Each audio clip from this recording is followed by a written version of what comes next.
Agora, eu queria até saber a sua opinião, porque eu penso que a qualidade de excelência daquilo que a gente faz é incompatível com a zona de conforto, mas Sim. eu digo no sentido de que já atingiu uma excelência. Por que eu tô falando isso?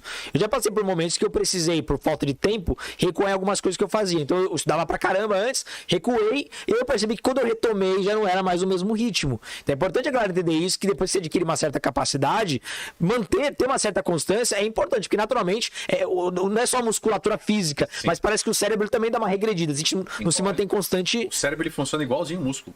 Inclusive, estudos mostram que se você começa a ler todos os dias, qual que é o melhor exercício para o cérebro? É a leitura. Disparado. Não existe nada mais poderoso para o cérebro do que a leitura.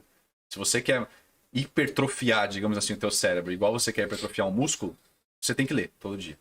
Ah, eu faço palavra cruzada. Tudo isso vai te ajudar de muitas formas, mas a leitura é a melhor forma de você trabalhar o teu cérebro. E ele vai hipertrofiar. Inclusive, estudos mostram que pessoas que lêem constantemente, pessoas que utilizam o cérebro constantemente, que elevam cada vez mais o nível de desafio, aumenta a massa cinzenta. Você tem um aumento de fato da massa cinzenta. Aumento da eletricidade, aumento da irrigação sanguínea ali naquela região, do córtex pré-frontal, que é essa capa que a gente tem toda cheia de desenho. As sinapses também. Que é a parte racional, né? A parte de memória inicial. Então, o treino ele é necessário e a consistência é fundamental, porque se você parar, ele vai hipertrofiar, igual a academia. E aí, por isso que eu falo muito que o poder da consistência, né? Todos os meus posts eu escrevo muito embaixo. Seja intencional, seja consistente, foca no processo, o resultado é a consequência. Se um concurseiro entender o que eu estou querendo dizer com isso, nada vai te parar. Seja intencional, é aquilo. Saiba o porquê você está fazendo aquilo todo dia. Qual que é a tua intenção quando você vai sentar para estudar? Quando você tem intenção, você tem ação, você tem motivação. Você não consegue ter motivação porque você não tem uma intenção por trás. Se você não tivesse uma intenção para fazer o podcast, você não ia fazer. Qual que é? Você tinha alguma intenção por trás. Às vezes até nem tanto explícita, mas tinha essa intenção. Se você não tem intenção do porquê ir para academia, você vai parar muito rápido de fazer academia. Você vai começar só por motivo estético. Até isso é fraco. Motivo estético Não pode ser tão genérico assim, né? Porque o motivo estético ele é muito longo prazo. A intenção tem que ser mais imediatista no processo. Ah, minha intenção é passar no concurso. Não vai funcionar. Por quê? Porque é foco no resultado. Quando você foca no resultado, você está focando numa coisa que você não tem controle. A questão é, toda a tua energia e foco tem que estar sobre coisas no teu controle. Então você não pode pensar na tua aprovação. Qual que é a tua intenção hoje? Terminar 10 páginas e acertar 8 questões. Ponto. Isso está sob seu controle. Então a minha intenção em sentar para estudar agora é isso. Isso vai te motivar. Não passar no concurso. Pensar em passar no concurso nunca vai te motivar.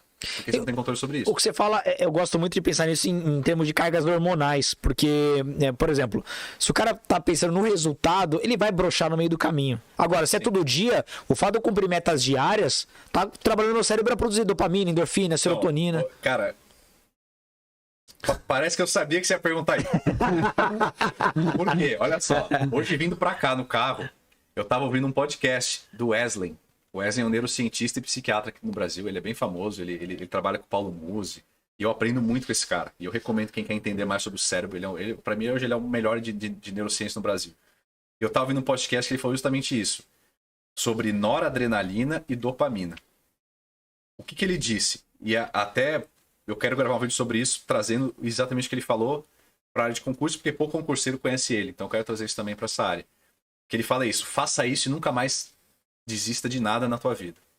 Aí eu falei, cara, chamou a atenção. Muito forte. O que ele tá falando?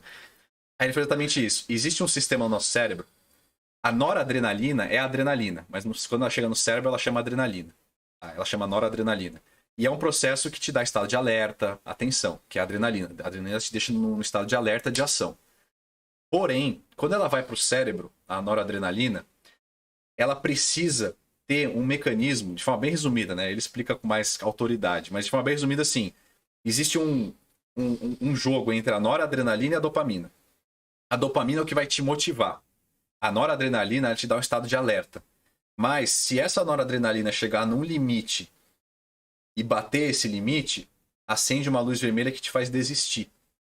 E para que ela não chegue nesse limite, a dopamina tem que estar alta para nivelar.